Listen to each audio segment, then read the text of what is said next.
Если вы, допустим, хотите устроиться в Amazon, то вы можете написать, опять же, в ту же самую вашу группу на местности, что вот я хочу устроиться на такую вакансию. Есть ли кто-то, кто может сделать мне реферал? Если вас трудоустроят в компанию, ну и обычно там требуется, чтобы вы проработали какой-то срок, допустим, 3 месяца, сотруднику выплатится бонус за вас, как за успешного кандидата.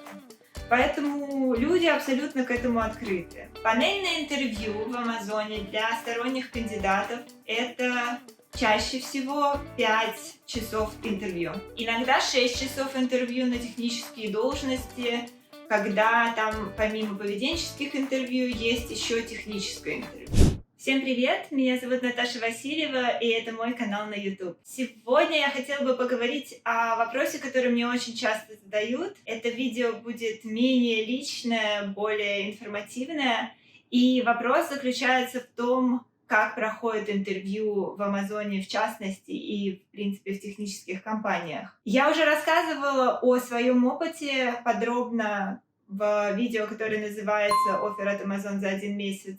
Поиск первой работы в США в IT». Там я рассказывала, что конкретно я делала. Но сегодня я хочу поговорить немножко с другой стороны, потому что помимо того, что у меня был опыт трудоустройства в Amazon, когда мы только приехали, также я этим летом проходила интервью в Amazon внутренние, когда я переходила в другую команду, на другую должность, на должность старшего продуктового менеджера из финансов. Также я проходила курсы интервьюеров в Amazon, и я сама интервьюирую людей, которые приходят работать. Поэтому у меня есть некий опыт, у меня есть понимание, как работает система, у меня есть понимание, что важно, а что нет, на что следует уделить внимание. И я с удовольствием делюсь этим с людьми.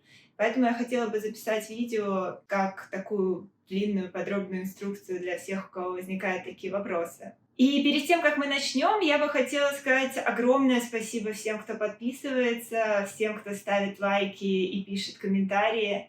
Это действительно мне очень важно, это дает заряд мотивации продолжать. Также не забывайте, что на этом канале есть подкаст «Сразу в президенты», где мы говорим о работе и об эмиграции, но также здесь есть подкаст «Сказки для крипов», где мы вместе с моим мужем Юрой разбираем какие-то вопросы, связанные с отношением, нашей жизнью, жизнью в эмиграции, нашим пониманием общества вокруг нас, вопросы ментального здоровья, которые нас занимают, проблемы, с которыми мы сталкиваемся и так далее. Так что все, кому это интересно, добро пожаловать. А теперь не буду вас больше задерживать, давайте начнем. Итак, с чего вообще начинается процесс трудоустройства в компании как Amazon или другие Big Tech компании? Для начала вы подаетесь на какую-то вакансию, которая вас заинтересовала. И здесь есть несколько способов. Вы можете либо просто оставить заявку на сайте компании, или на каком-то стороннем сайте, допустим, на LinkedIn иногда есть вакансии, и вы можете заполнять заявку на LinkedIn и так далее. Но смысл здесь в том, что вы сами находите должность, которая вас интересует, и сами заполняете анкету. К сожалению, это не самый эффективный способ поиска работы. Намного более эффективно, когда кто-то из компании может вас порекомендовать, сделать реферал, как здесь говорят. И это должен быть сотрудник компании, который через внутреннюю площадку подает ваше резюме на какую-то конкретную вакансию. И, естественно, это может быть ваш друг, ваш бывший коллега, который знает вас лично и профессионально и может заполнить на вас эту анкету. Но на самом деле, если у вас вдруг нет знакомых в компании, вы все равно можете найти себе реферал. Как я рассказывала в нашем видео про мою первую работу в Америке, мы приехали сюда, мы не знали вообще никого, и мы просто писали в Facebook-группе на местности и спрашивали у людей совета или реферал в том числе. В таком случае довольно легко найти реферал, особенно если вы ищете его в крупной известной компании, особенно если вы делаете это в Америке, потому что в других странах может быть по-другому, может быть маленький рынок работы или еще какие-то проблемы, или люди, возможно, по-разному относятся к такого вида просьбам. Но в Америке это абсолютно нормально. То есть, если вы, допустим, хотите устроиться в Amazon, то вы можете написать, опять же, в ту же самую вашу группу на местности, что вот я хочу устроиться на такую вакансию, есть ли кто-то, кто может сделать мне реферал. И людям это ничего не стоит. То есть для них это займет, я не знаю, 5-10 минут времени, потому что им просто нужно будет подгрузить ваше резюме и заполнить, не знаю, там 5 строк у вас. И потом уже с вами свяжется компания, и вы опять же будете заполнять всю вот эту длинную анкету сами. Просто вы будете переходить через ссылку, которую вам пришлют на e-mail, а не через сайт компании на эту анкету. Таким образом, у вас серьезно повышаются шансы. То есть я не могу вам гарантировать, что вы можете пропустить какие-то этапы интервью таким образом, хотя это иногда происходит. Но вас будут действительно в таком случае рассматривать выше, с большим приоритетом, чем людей, которые подавались просто через сайт. И опять же, я говорю, для сотрудников компании это ничего не стоит. Более того, если вас трудоустроят в компанию, ну и обычно там требуется, чтобы вы проработали какой-то срок, допустим, 3 месяца, сотруднику выплатится бонус за вас, как за успешного кандидата. Поэтому люди абсолютно к этому открыты. Это один способ получить реферал. А второй, если вам очень повезет, что вот, допустим, случилось со мной, когда я получила свой первый оффер, это если вдруг, допустим, вы скидываете свой профиль на LinkedIn, и человек, который видит ваше сообщение, понимает, что он знает конкретную команду, которая ищет такого человека, как вы. И тогда он может не просто подать вашу заявку через внутреннюю систему, он может отнести ваше резюме на стол нанимающему менеджеру. Такое срабатывает, особенно когда команда срочно ищет людей. Опять же, что получилось со мной, с моей первой работой. И в таком случае, если нанимающий менеджер почитает ваше резюме и вы ему понравитесь, тогда уже нанимающий менеджер отнесет ваше резюме в HR, и тогда однозначно вы будете выше приоритетом, чем все остальные кандидаты. Так что, да, по крайней мере, в Америке я советую вам всегда сначала искать реферал, прежде чем подаваться на вакансию в компанию через сайт. Особенно если это крупная компания, у вас довольно высокий шанс найти реферал. А где-то, я помню, когда мы только приехали, я видела статистику, что вот здесь, конкретно в Америке, 80% работ, которые находятся с искателями, находятся именно через нетворкинг, то есть через рефералы, а не просто с помощью подачи на сайт. Таким образом, вы подались на вакансию, и при удачном исходе вас зовут на интервью. Какое это интервью? Чаще всего ваше самое первое интервью – это интервью с сотрудником HR. Это интервью, оно более формальное, то есть вам, скорее всего, не будут задавать какие-то пространные поведенческие вопросы. Скорее всего, вас будут спрашивать о конкретных навыках и требованиях, которые обязательны на эту вакансию. И большинство вопросов, скорее всего, будут вопросы «да-нет», там, допустим. Работали ли вы в системе Agile? Использовали ли вы язык SQL? Умеете ли вы пользоваться Python? А сколько лет у вас опыта работы там с таким-то тулом? И так далее. Такого рода вопросы. Это не гарантированно. Я знаю, что некоторые сотрудники HR любят проводить поведенческие интервью, задавать поведенческие вопросы. Поведенческий вопрос отличается от технического вопроса тем, что вас спрашивают вспомнить какую-то ситуацию из вашей прежней работы, где вы применяли какой-то определенный навык, или где у вас был сложный проект, или сложный клиент, или, допустим, какой у вас был самый запоминающийся проект, на котором вы работали, чем вы гордитесь, и так далее. Такого рода вопросы, которые заставляют вас вспомнить конкретную ситуацию из прошлой работы, и из того, как вы отвечаете, из того, как вы себя вели в том случае, на предыдущей работе, интервьюер делает вывод о том, как вы, вероятно, будете вести себя на новой работе. Вот. Это называется поведенческое интервью, но также есть технические интервью. Это интервью, которое тестирует конкретный скилл, необходимый на вашу должность. Ну, допустим, там, если вы идете работать в финансы, вам могут спросить там, какой-то вопрос по финансовой отчетности компании. Или вам могут дать какую-то задачку, допустим, что-нибудь посчитать. Если вы программист, вас могут оценивать знание какого-то определенного языка программирования с помощью задач типовых на этот язык и так далее. Поэтому в Америке в основном два типа интервью. Поведенческие и технические. И когда я говорила про HR, часто HR задают формальные вопросы, на которые нужно отвечать «да», «нет», но бывает, что HR также будут задавать вам и поведенческие интервью.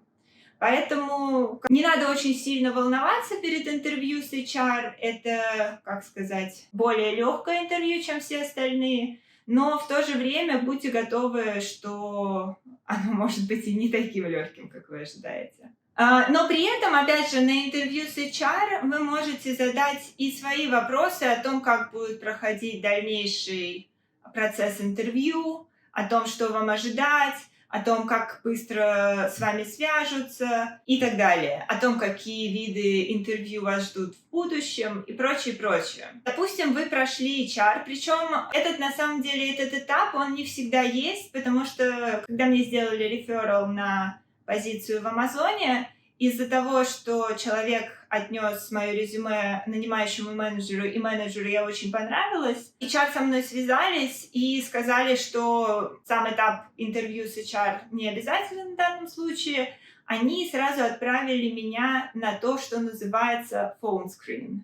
Это первое интервью, оно всегда по телефону, хотя на самом деле после пандемии практически все интервью проходят удаленно. То есть до пандемии первое интервью проходило по телефону, удаленно, второе интервью проходило в офисе. То есть вам нужно было приехать. Сейчас я вообще не слышала, чтобы Amazon в принципе проводил интервью в офисе. Они чаще всего все удаленные. Но наверное, теоретически это возможно. Какие-то компании, я знаю, это делают. Мне кажется, что сейчас основной формат интервью — это все удаленные. Чем отличается вот этот первый phone screen, первое интервью от панельного? Во-первых, тем, что это будет всего одно интервью, один человек, 1 час.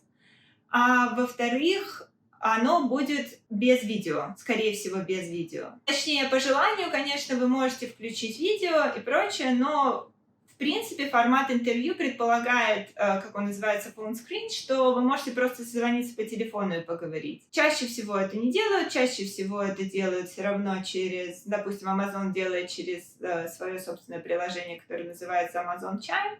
Это, такой же аналог мессенджера и приложения для видео-аудиозвонков.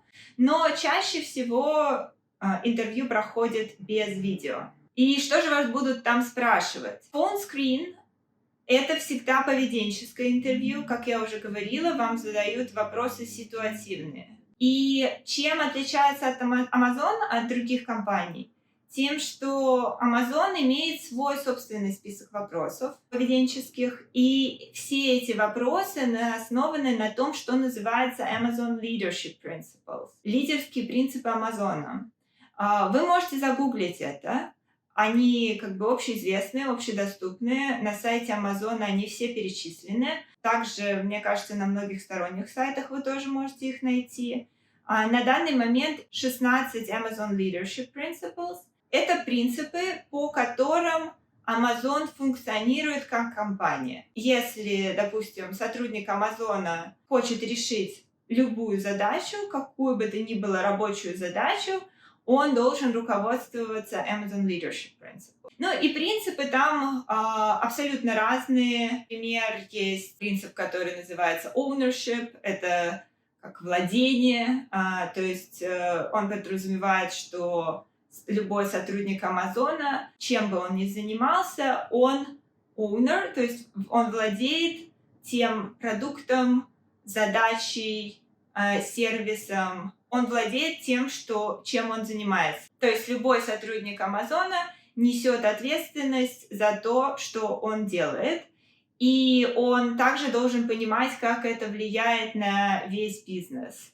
Приносит ли это пользу, является ли это большим важным изменением для компании, или это какая-то второстепенная вещь и так далее. Ну и исходя из этого принципа, соответственно, сотрудник должен действовать. Или есть, допустим, принцип learn and be curious, то есть сотрудники Амазона должны учиться и быть любознательными. Это ценится в компании, и сотрудники как бы мотивированы, чтобы постоянно чему-то новому учиться, чтобы постоянно искать какие-то новые детали, которые они не знают, разбираться, допустим, в запросе покупателя, клиента и так далее. Я говорю, их всего 16, вы можете легко их найти, к каждому есть описание, где-то подробное, где-то менее подробное. Но смысл в том, что все вопросы для интервью в Амазоне, они основаны на этих лидерских принципах. То есть на каждый из принципов есть пул вопросов, там штук 10, допустим. Типовые вопросы, которые вам могут задать на интервью. И когда интервьюер получает задачу провести с вами интервью, ему также выдаются лидерские принципы, на которые он должен вас проверить. В среднем это 2-3 принципа на интервью. И это так на первое интервью, на phone screen, и точно так же на панельное интервью, loop, которое здесь называется. Какие лидерские принципы важны на каждую должность, решает нанимающий менеджер в зависимости от задач, которые он хочет давать этому конкретному человеку. Но и также на разные должности есть какие-то типовые лидерские принципы, которые более важны на эту конкретную должность. На интервью вы можете ожидать, что вам зададут в среднем 2-3 вопроса, потому что человеку выдано 2-3 лидерских принципа, на которые он должен вас проверить. Но это не всегда так.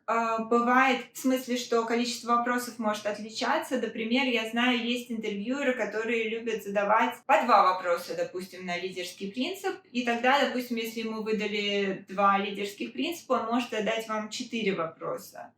Я знаю, что бывали случаи, когда людям задавали и по 6 вопросов, то есть, допустим, 3 лидерских принципа, по 2 вопроса на каждый. Но я, допустим, как интервьюер бы никогда не стала этого делать, потому что обычно на интервью отводится 45 минут. Оно может идти дольше, допустим, если у кандидата больше вопросов, интервьюер может остаться с ним, если есть время. Но, опять же, больше часа на интервью не уходит. Ну, и я, допустим, обычно, когда я задаю человеку поведенческий вопрос, обычно уходит 10-15 минут, чтобы ответить на этот вопрос вместе с дополнительными вопросами, которые у меня могут возникать по ходу повествования.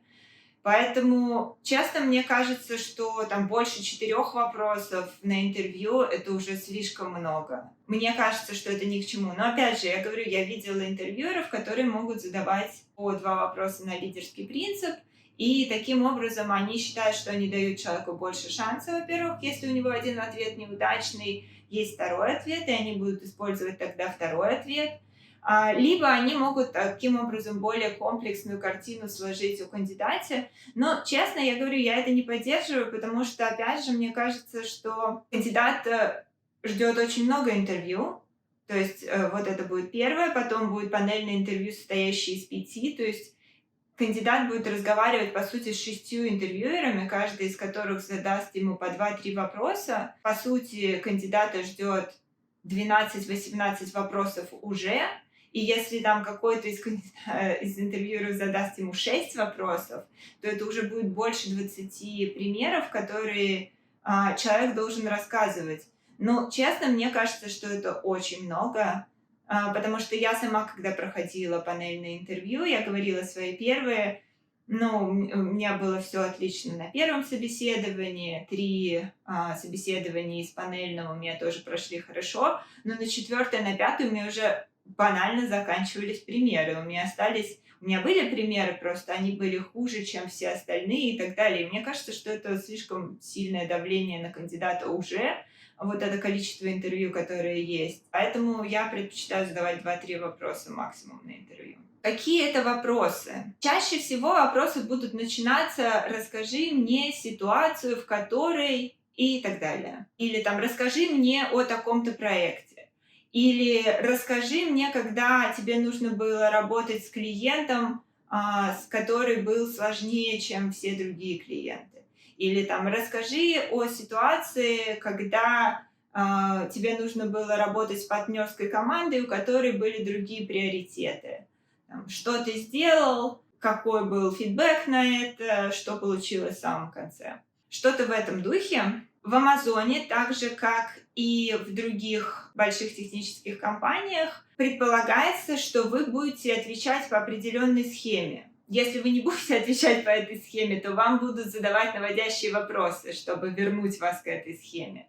Но я советую всем изучать эту схему с самого начала и стараться готовить свои примеры уже по этой схеме, потому что она очень удобная и для того, кто рассказывает свой пример на интервью, потому что она позволяет вам не путаться, не терять мысль, а отвечать по четкой логической схеме, но и в то же время она позволяет интервьюеру легче следить за тем, что вы говорите, и вместо того, чтобы пытаться понять вообще, как это все вместе друг с другом связаны, обращать больше внимания на детали того конкретно, что вы говорите и так далее. У вас может сложиться лучше мнение, как о человеке структурированном, который умеет хорошо формулировать свои мысли. Так вот, структура называется STAR или PAR. Я частично рассказывала об этой схеме в эпизоде про мое собственное интервью в Амазоне, но сейчас я повторюсь. Значит, STAR.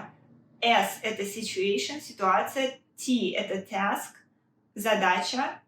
A — это actions, действия, которые вы сделали. R — это results, результаты. И situation, task, ситуация и задача — это самая маленькая часть вашего рассказа. То есть здесь достаточно нескольких предложений, просто чтобы дать понять интервьюеру, в какой компании вы работали, на какой должности вы работали и какую задачу перед вами поставили.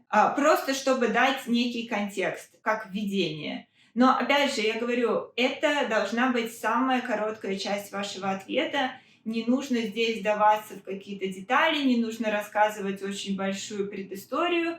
Вам нужно просто дать понять, над каким проектом, в какой должности, в какой компании вы работали. Дальше A, actions, действия. И вот это самая большая часть вашего ответа должна быть. Старайтесь рассказывать действия как можно более детально. Прямо по пунктам. Я сделала вот это, я использовала такой-то тул, я поговорила с таким-то человеком. Допустим, здесь у меня не хватало компетенции, я спросила у этого. Здесь я проконсультировался с такой-то командой. Здесь я работал вместе с коллегой. Опять же, нужно, чтобы интервьюер понимал, что делали вы, что делали другие люди, чем вы пользовались. Опять же, нужно показать, что вы понимаете, зачем вы это все делаете. То есть каждое действие, которое вы делаете, вы должны понимать, какой смысл в этом. Вам нужно дать понять интервьюеру, вот как я говорила, что есть Amazon Leadership Principle Ownership. Owner — это тот, кто понимает, как его конкретная работа влияет на весь бизнес. Вам нужно это донести в своей секции действия. И последнее — это результаты, где вы рассказываете, как выполнение этой задачи повлияло на бизнес, чего вы добились. Если это был проект, то какие результаты это принесло. И результаты могут быть абсолютно разные. Иногда эти результаты можно посчитать. И тогда очень классно, если вы даете цифры, например, проценты или сэкономленные часы рабочие, если вы автоматизировали какой-то процесс, или прибыль заработанная и так далее. Когда вы говорите в денежном эквиваленте, вы можете говорить и сумму, допустим, примерную. Никто не требует от вас прям точных цифр здесь. Нужно давать просто понять интервьюеру масштаб того, что вы делали. Вы можете дать сумму в долларах, или в любой другой валюте, в Америке в основном в долларах, и, допустим, процент. Уменьшили затраты на столько-то процентов. Когда вы даете и сумму в долларах, и проценты, это самое лучшее. Но бывают такие примеры, в которых невозможно посчитать результат, но вам все равно нужно показать, как это сказалось на бизнесе, будь то это улучшение имиджа компании, будь то это хороший отзыв от клиента, будь то это помощь, допустим, в работе другой команде и так далее. Но вам нужно понимать, как это повлияло на бизнес. Опять же, иногда вас спросят про неудачный проект. Тогда вы можете сказать действительно какой-то плохой, допустим, вклад, который эта ситуация внесла в бизнес. Но здесь, опять же, когда вас спрашивают о чем-то плохом, здесь немножко есть такое, что вы ходите по тонкому льду. Особенно вот есть вопрос, в Амазоне его нету в списке, но я знаю, что другие компании его очень любят задавать, какие ваши слабые стороны. Да, и я знаю, что в какой-то момент было модно на такой вопрос отвечать: «Ой, я слишком ответственный» или «Ой, я такой перфекционист, я делаю все настолько прекрасно, что, значит, не знаю, нервничаю в этот» и так далее. То есть, как бы, когда вы представляете на самом деле что-то, какую-то сильную сторону, как слабую, это больше не работает. Вам действительно, если вас спрашивают о слабых сторонах, вам действительно нужно говорить о конкретных слабых сторонах. Там, допустим, я не знаю, я боюсь публичных выступлений. Я каждый раз нервничаю и, там, не знаю, заикаться начинаю. Или я там хорошо коммуницирую с людьми, но там, я не знаю, очень долгая работа с документами меня угнетает, и я устаю быстро. И так далее. То есть здесь нужно говорить какие-то реальные вещи, но, опять же, я говорю, вы ходите по тонкому льду, потому что важно не переборщить. То есть здесь важно рассказать о том, что вы рефлексируете, вы понимаете свои слабые стороны, вы с ними работаете, вы знаете, если вам действительно нужно в работе сделать что-то, что вы знаете, это ваша слабая сторона, вы можете либо обратиться к кому-то, кто более экспертный, если у вас есть такая возможность, либо вы можете как-то превозмогать это. То есть вы можете сказать: я очень сильно волнуюсь на выступлениях публичных и так далее, но я знаю, что мне это нужно делать, и я там, допустим, имею такие техники, чтобы успокаивать себя и чтобы все-таки выступать. Опять же, возвращаясь к амазоновским интервью, вас могут спросить о каком-то неудачном проекте, который произошел, или, не знаю, допустим, работе с каким-то очень сложным клиентом, которому вы не могли дать то, о чем он запрашивал. В результатах вам нужно показать либо как ситуация закончилась чуть лучше, чем она могла бы закончиться благодаря вашим действиям, либо вам нужно показать, как вы научились на этом, что да, я сделал вот такие-то ошибки, это нормально признавать свои ошибки. Допустим, в Амазоне есть, опять же, leadership principle. Это даже не leadership principle, это отдельно, которые говорят, что leaders are vocally self-critical, то есть лидеры признают свои недостатки. Они могут себя критиковать при других людях. Это нормально, да, то есть вы можете признать свою ошибку, вы можете сказать, что я сделала такую ошибку, если это не критическая ошибка, да. Есть ошибки, которые являются red-флагами. То есть если это действительно ошибка не потому, что вам было лень хорошо делать вашу работу, вы знали все, что вы должны делать, вы просто этого не сделали. Вот это вот плохой пример. Хороший пример, когда у вас реально не доставало компетенции, вы первый раз, допустим, работали над какой-то задачей, не было вокруг специалистов, вам приходилось все это делать своими руками, и вы, допустим, там не сразу сообразили, что нужно делать. Это нормальный пример, который можно рассказать на таком интервью, но тогда нужно показать, что вы рефлексируете, что вы не просто, там, допустим, сделали проект намного дольше, чем нужно было, или там что-то неправильно посчитали, или сделали, допустим, проект, который оказался провальным, но вы научились чему-то из этой ситуации, вы сделали выводы, вы, допустим, и в следующий раз вы вели себя по-другому, или вы, допустим, там написали какой-то мануал о том, как правильно нужно вести себя в этой ситуации, там какую-то, я не знаю, подробную последовательность действий. Поэтому в следующий раз, когда вы делали такую задачу, вы ее делали быстро, эффективно и без ошибок. Вот что-то такое. Итак, это про ответы на вопросы. И, как я уже сказала, любое поведенческое интервью будет строиться именно таким образом. Значит, первые 5 минут это будет какое-то просто знакомство и общение более неформальное с интервьюером, то есть вас попросят представиться, интервьюер сам представится, расскажет, допустим, связан ли он с вашей командой, или он работает вообще на какой-то другой должности и так далее. Он расскажет о команде, в которой он работает, о себе, скажет, там, сколько лет он работает в Амазоне. И спросит, чаще всего люди спросят вас рассказать о себе. Я могу вам сразу сказать, что в других компаниях это может быть не так, но в Амазоне вопрос «расскажите немного о себе», он не является основным вопросом на интервью. Это вопрос, который, как здесь говорят, to break the ice, то есть просто чтобы разрядить обстановку, чтобы настроить человека на интервью последующее. Чаще всего то, что вы скажете о себе в ответ на этот вопрос, вообще не будет оцениваться интервьюером, когда он будет принимать решение, подходите вы или нет. Поэтому к этому вопросу стоит относиться соответствующе.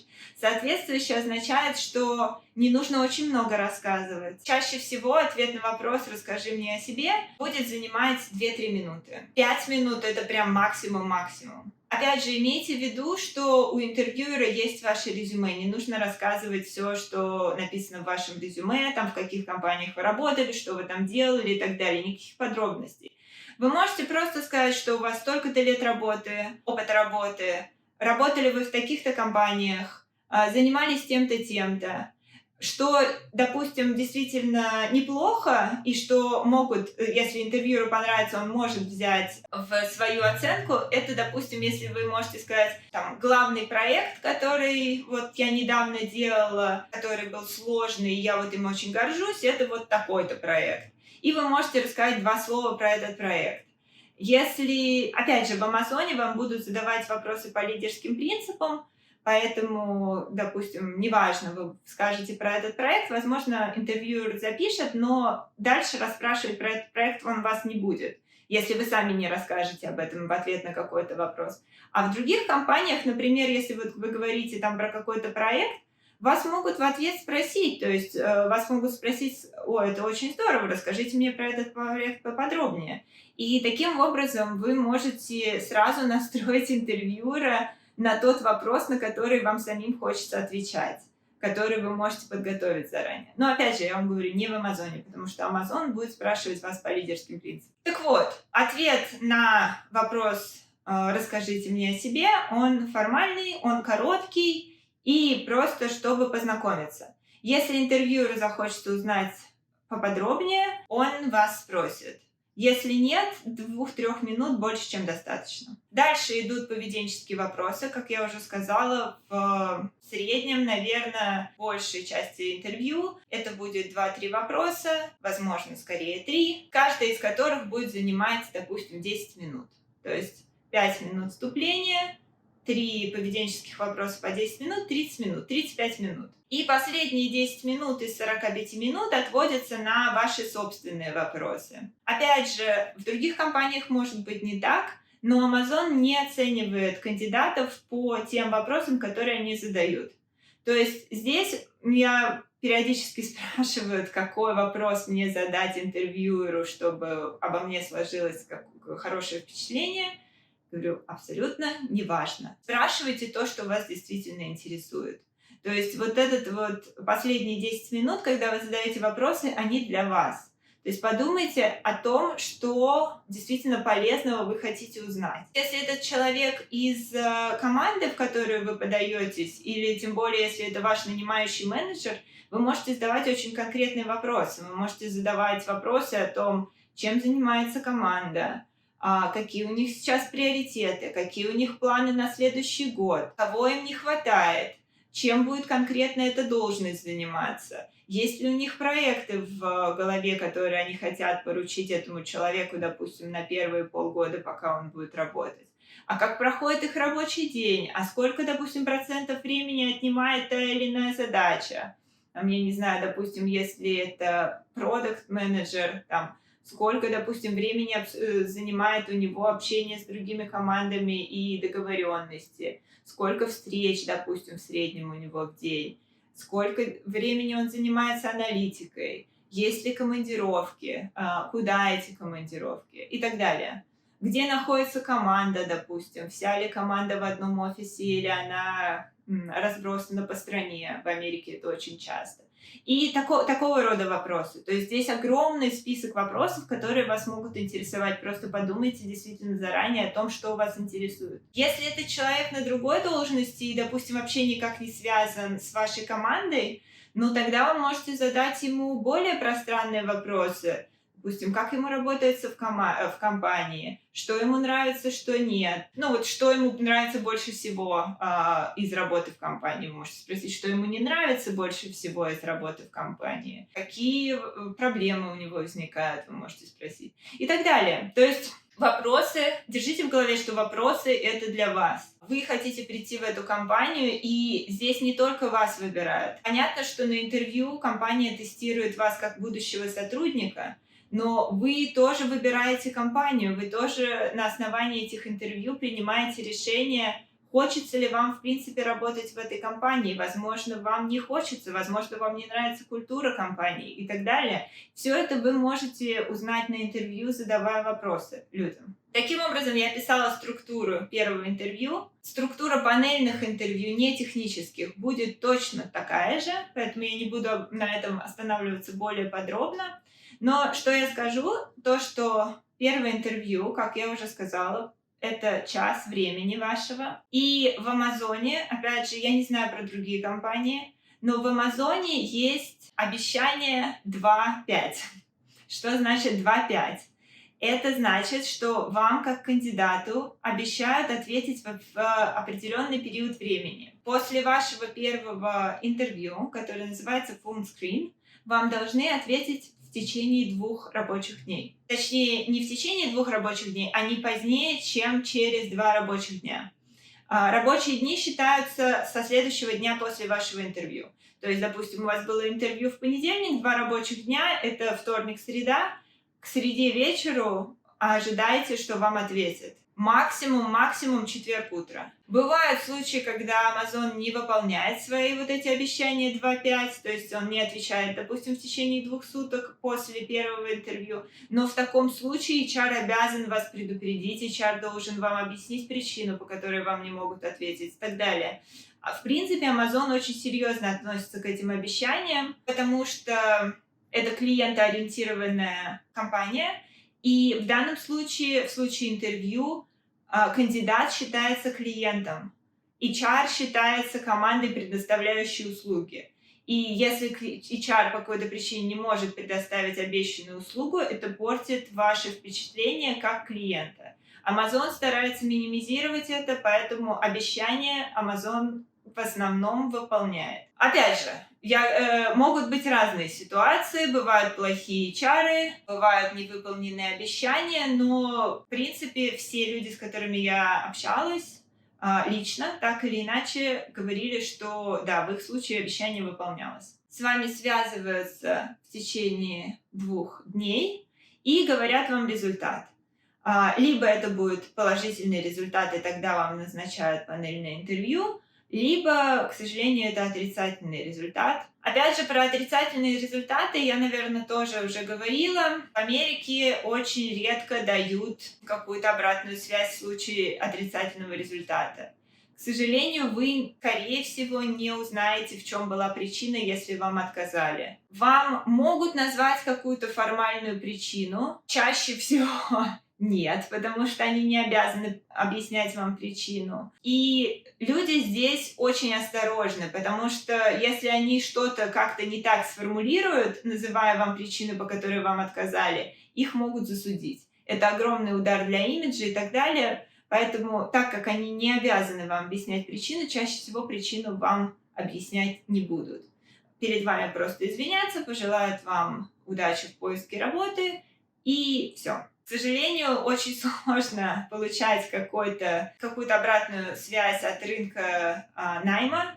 Поэтому, опять же, всем, кому, допустим, часто отказывают на интервью, я очень советую искать где-то обратную связь. Если на 5 интервью подряд вам отказали, скорее всего, вы делаете что-то не так. Скорее всего, вы не очень хорошо подготовились, либо вы рассказываете какие-то вещи, которые являются красным флагом для компании. Я советую в таком случае либо сесть, перечитать свои примеры и подумать, что может быть не так, либо почитать какие-то статьи в интернете, либо обратиться к людям. Там есть Upwardly Global, который помогает новым иммигрантам, они могут вам дать ментора или волонтера, который с вами разберет ваши примеры, или проведет пробное интервью и даст вам настоящий фидбэк.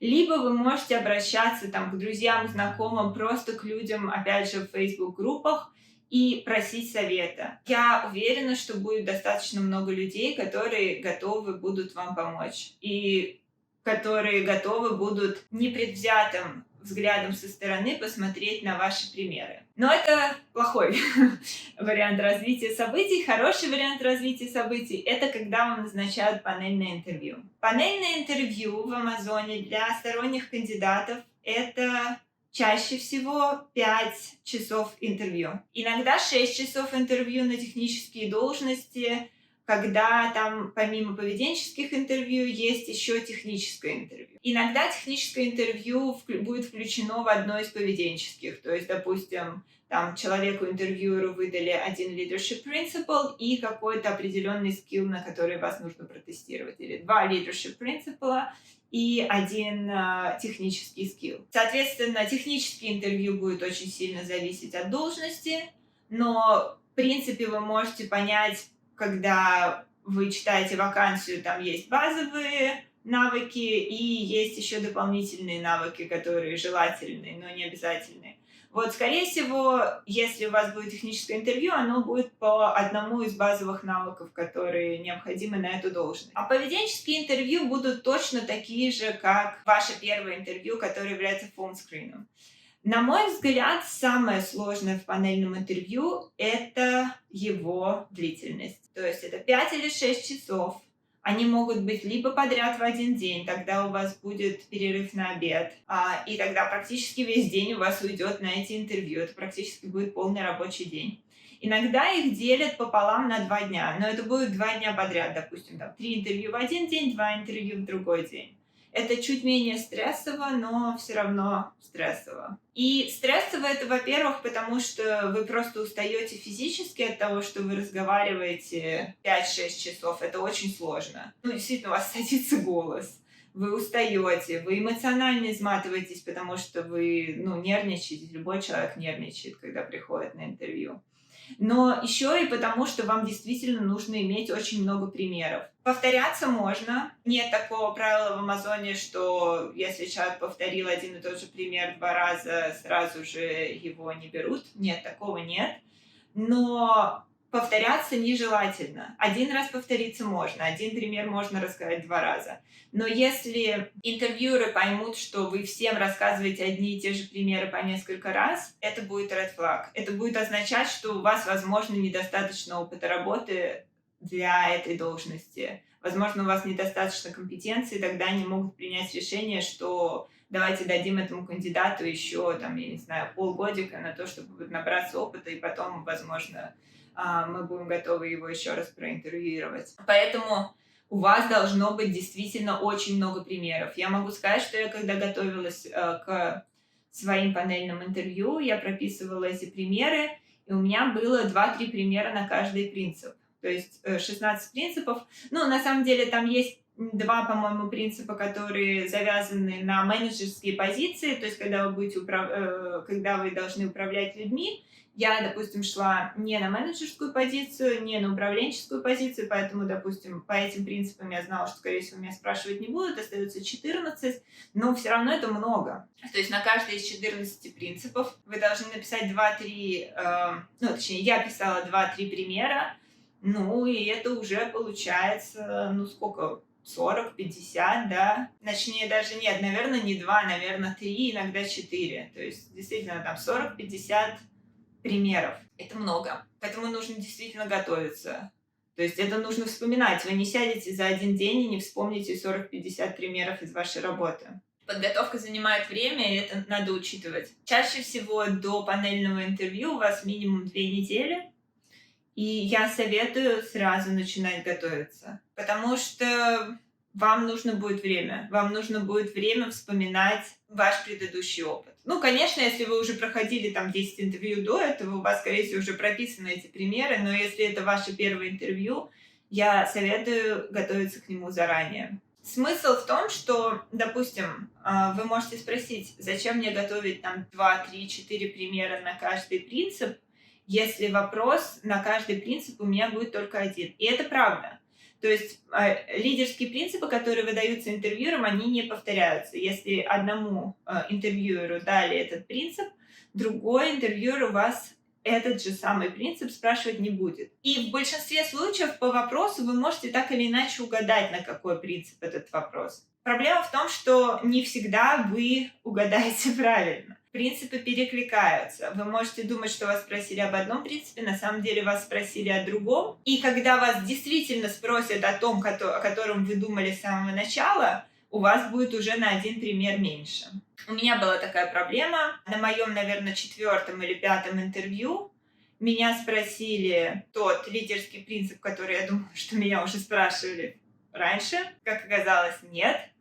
И у меня, я использовала уже свой хороший пример. У меня было еще 2 примера на этот лидерский принцип, но примеры были объективно не очень хорошие. И да, я тогда честно сказала интервьюеру, что вот хороший пример я использовала, у меня есть не очень. Я сначала его спросила, типа, как вы думаете, стоит ли мне рассказать еще раз тот хороший пример, или стоит ли мне рассказать пример похуже, чтобы не повторяться? На что интервьюер мне сказал, выбирай сама. И это был резонный ответ, потому что, как я говорила, один раз повториться можно. Я об этом не знала, но на самом деле я выбрала не повторяться, я сказала, что давайте тогда я расскажу пример похуже. Ну и, наверное, сейчас бы я сделала точно такой же выбор. Несмотря на то, что повторяться один раз можно, я бы, наверное, все равно не стала бы этого делать. Может быть, в случае, если второй пример уж совсем был плохой, но, с другой стороны, зачем его тогда записывать? Возможно, в таком случае стоит поискать другой пример. Самый минимум — это 2 примера на один лидерский принцип для прохождения интервью. Теперь о структуре панельного интервью. Как я говорила, на фон-скрине у вас просто будет один интервьюер, который может быть связан с вашей командой, может быть не связан с вашей командой. Это может быть один из ваших будущих непосредственных коллег по команде, это может быть человек вообще из другой команды, из другой должности, или там на такой же должности, но из другого подразделения. На панельном интервью есть определенные роли. То есть вот если 5 интервьюеров, 3 из них будут обычными интервьюерами, и кто-то из них будет связан с вашей командой, кто-то нет. Ну, то есть там может быть один, допустим, связанный с вашей командой, 2 нет. Или наоборот, 2 связаны с вашей командой, 1 нет. Будет нанимающий менеджер обязательно. На первом интервью чаще всего не будет вашего нанимающего менеджера, вот он будет на панельном. И последний человек — это человек, который называется bar raiser в Амазоне. Что это означает? Это некий опытный интервьюер. На них учатся. Вот, допустим, я интервьюер в Амазоне, но я не bar raiser. Чтобы стать бар-рейзером, нужно отвести, по-моему, минимум 30 интервью и пройти дополнительный курс, и потом пройти, не экзамен, а какую-то сертификацию. То есть доказать, что вы знаете материал и можете быть бар-рейзером. Я проходила только интервьюерские курсы пока что. Значит, в чем смысл этих ролей? Из 5 интервьюеров главное слово имеет, естественно, нанимающий менеджер, потому что этому человеку с вами работать. Но при этом bar-raiser тоже имеет очень большой вес. После того, как с вами провели интервью, 5 интервьюеров, которые с вами разговаривали, будут вносить в систему свою обратную связь. Они будут писать по лидерским принципам думают ли, что вы подходите или не подходите. И там они будут выбирать градацию из 5. То есть это либо ваша сильная сторона, либо слегка сильная, либо у них какой-то mixed feedback. То есть есть и сильные, и слабые стороны, либо это ваша слегка слабая сторона, либо совсем слабая.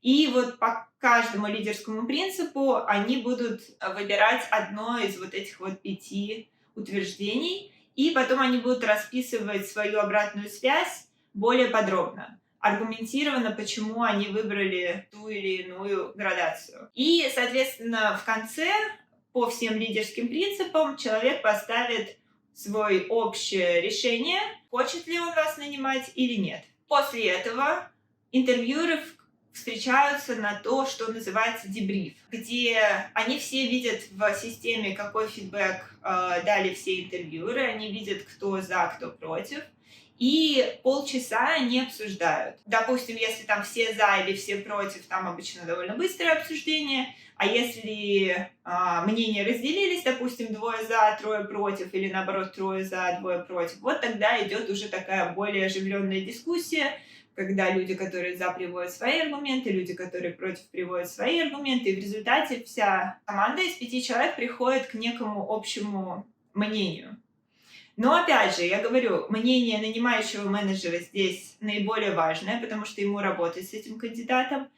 А баррейзер, он, во-первых, ведет весь этот процесс, то есть он задает наводящие вопросы, он лидер вот этого обсуждения, он там по очереди спрашивает у людей их мнение по тому или иному вопросу, и он обладает правом вето. Если, допустим, даже все интервьюеры за то, чтобы принять кандидата, а баррейзер против, он может заблокировать это решение. По моему опыту, они этим пользуются очень редко. Чаще всего все-таки люди приходят к консенсусу, но они имеют на это право. По сути, 2 главных человека на ваших интервью — это нанимающий менеджер и баррейзер, но это не значит, что все остальные неважные, но мнение этих 2 людей будет иметь больше веса, чем мнение всех остальных.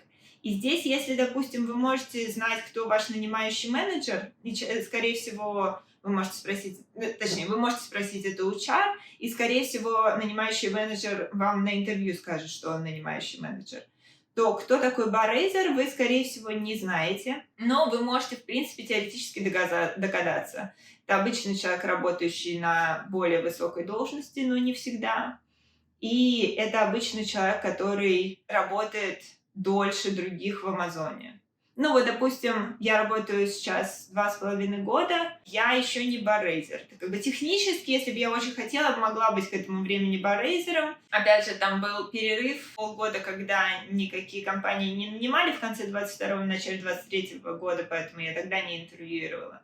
Ну, в принципе, через 2,5 года я уже теоретически могла бы стать баррейзером, если бы я очень к этому стремилась, если бы я очень много интервьюировала и так далее. Но это большая редкость. Обычно люди становятся баррейзерами где-то, не знаю, на 4-й год работы, на 5-й год работы, вот так. То есть, если вы там, допустим, пробиваете их в LinkedIn, можете посмотреть, сколько человек работает в Амазоне. Если он работает год-два, он не баррейзер.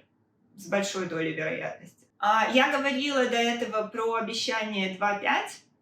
И если 2 — это 2 дня, в течение которых вам должны ответить после первого интервью, то 5 — это 5 дней, 5 рабочих дней, в течение которых вам должны ответить после панельного интервью. И опять же, Amazon следует этому обещанию. То есть с другими компаниями не так, но с Amazon вы можете ожидать, что через 5 рабочих дней у вас будет ответ. Более того, я могу сказать, что если у вас, допустим, уже есть оффер от другой команды, и у меня была такая ситуация, когда я интервьюировалась в Амазоне, у меня был оффер на руках, вы можете сказать об этом, и если, допустим, вам нужно, чтобы вам ответили еще раньше, потому что у вас, допустим, там срок ответа по предыдущему офферу подходит, скажите об этом HR. Они чаще всего готовы войти в положение и готовы дать вам ответ раньше. Там, допустим, вот в моем случае мне дали ответ через 3 дня, мне сказали, что мне готовы дать оффер, мне не дали сам письменный оффер через 3 дня, его дали через 4 дня. Но, по крайней мере, мне сказали, что я прошла панельное интервью, они готовят мне оффер. Что еще бы мне сказать вам напоследок? Значит, про структуру интервью это все. Еще просто вот из моего собственного опыта постарайтесь, я понимаю, что это очень нервный процесс интервью, прохождение интервью, и вас оценивают, вам нужно презентовать себя. Вы не всегда знаете, как человек там относится к тому, что вы говорите. Там вы можете считать, что это там ваша сильная сторона, кто-то может посчитать, что это ваша слабая сторона. Вы не всегда видите, ну, допустим, в Амазоне интервьюеры обычно стараются быть очень вежливыми и приветливыми в любом случае. Я помню, что после моего первого интервью в Амазоне это было, наверное, единственное интервью в моей жизни, когда я вообще не понимала, как человек относится ко мне. Я чаще всего после интервью имею какое-то интуитивное представление, хорошо прошло это интервью или плохо. Типа, хорошее впечатление произвела на человека или нет. Здесь я не имела ни малейшего понятия. То есть я помню, что я говорила, неужели в Амазоне все такие суперпрофессиональные интервьюеры? То есть у человека реально был покер-фейс. Просто вот этот вот самообладание было уровня бог. Я говорю, на его лице не отражалось ни единой эмоции. Причем он был максимально вежливым, очень приятным и так далее, но я не понимала вообще, как он относится к тому, что я говорила. Ну, оказалось, что прошло хорошо, оказалось, что я прошла то интервью и так далее. Но такое может быть. Что я хотела сказать, то, что если вы волнуетесь, это отражается на том, как вы отвечаете. И чаще всего люди, которые сильно волнуются, они начинают отвечать хуже. Они путаются в мыслях, они недостаточно сосредоточены, они могут забыть то, что они бы сказали в спокойном состоянии. Я понимаю, что очень сложно справляться с тревогой и волнением, если они у вас есть. Но что, наверное, помогает мне, это понимание, что это не последняя работа, это не последнее интервью в моей жизни. Я понимаю, что это очень сложно, особенно если вы живете в стране, где маленький рынок работы, где, в принципе, немного вакансий. Но в Америке вакансий всегда много. И если вы не пройдете интервью сегодня, вы попробуйте и пройдете интервью завтра. Вы не попадете на эту конкретную вакансию, вы попадете на другую. Я понимаю, бывают ситуации, когда вам вот именно вот в этой компании, именно вот на этой должности вообще всю жизнь вы мечтали работать. Но даже в этом случае это не последняя работа. Если вам откажут, вы соберетесь и пойдете дальше. Я понимаю, что это очень сложно собраться и пойти дальше. Вот этим летом я проходила интервью. Получается, сколько сейчас скажу, 5 команд, с которыми я общалась. 3 из них мне отказали, а 2 мне дали офферы. И каждый раз после отказа я чувствовала себя, какой-то неудачницей. Хотя я понимаю, что я меняю должность. Я подаюсь туда, где у меня нет опыта. У меня есть сильные стороны, у меня есть что-то из моего предыдущего опыта, что я могу здесь использовать, и я пытаюсь это донести. Но это не значит, что я идеальный кандидат. Я не идеальный кандидат. Я конкурирую с другими людьми, у которых может быть больше опыта, у которых может быть опыт более релевантный для этой конкретной задачи и прочее. Может быть проблема в вас, может быть проблема в том, как вы подготовились. Но с большой долей вероятности проблема может быть и не в вас. Проблема может быть вообще в каких-то второстепенных обстоятельствах. Могут вообще убрать эту должность. Бывает такое, что создается должность, нанимающий менеджер интервьюирует, а потом в последний момент ему говорят: извини, у нас бюджет закончился. Все, мы эту должность, мы ее закрываем. И все, в таком случае отказывают всем. Поэтому может произойти любое обстоятельство стороннее. Старайтесь делать все, что от вас зависит, по максимуму, но не имейте ожиданий, что вот это вот конкретное интервью обязательно должно закончиться успехом. Имейте в голове, что есть большое количество компаний, есть большое количество вакансий. Вам нужна одна единственная вакансия. Вам не нужно, чтобы вам дали офферы все. Вам нужно, чтобы вам дала оффер одна команда. Ну, в идеале 2, тогда вы можете с ними поторговаться. Но вот вы интервьюируете с 5 командами, вам не нужно, чтобы вам офферы дали все 5. Вам нужна одна единственная команда. Это немножко успокаивает, это немножко снимает вот эту нервозность на интервью. И чем менее вы нервозны, тем более вы уверены в себе, тем больше вероятность, что вы хорошо пройдете это интервью. На этом я, наверное, на сегодня закончу. Я уверена, что я рассказала сегодня не все детали, потому что я сама, допустим, когда проходила курсы на интервьюеры в Амазоне, это, наверное, часа 4-5 курсов. То есть вот там подробно рассказывается. И то не все. То есть как бы я уверена, что я что-то не рассказала, что-то забыла. Поэтому, если у вас остались вопросы, задавайте их. Я с удовольствием отвечу в комментариях. Если вопросов будет много или будут какие-то вопросы очень широкие, я с удовольствием сниму новое видео, в котором я отвечу на конкретные вопросы. Мне очень интересна эта тема, я с удовольствием с вами пообщаюсь. Если у вас есть опыт прохождения интервью, обязательно им делитесь, я с удовольствием его почитаю. Если вы, допустим, если у вас есть опыт, противоречащий тому, что я сказала, тоже обязательно делитесь этим в комментариях, потому что ситуации могут быть разные. Я даю какую-то общую картину, которая исходит из моего личного опыта и тому, чему я училась. У других людей может быть другой опыт. И я уверена, что зрителям будет интересно почитать ваш опыт. Увидимся в комментариях.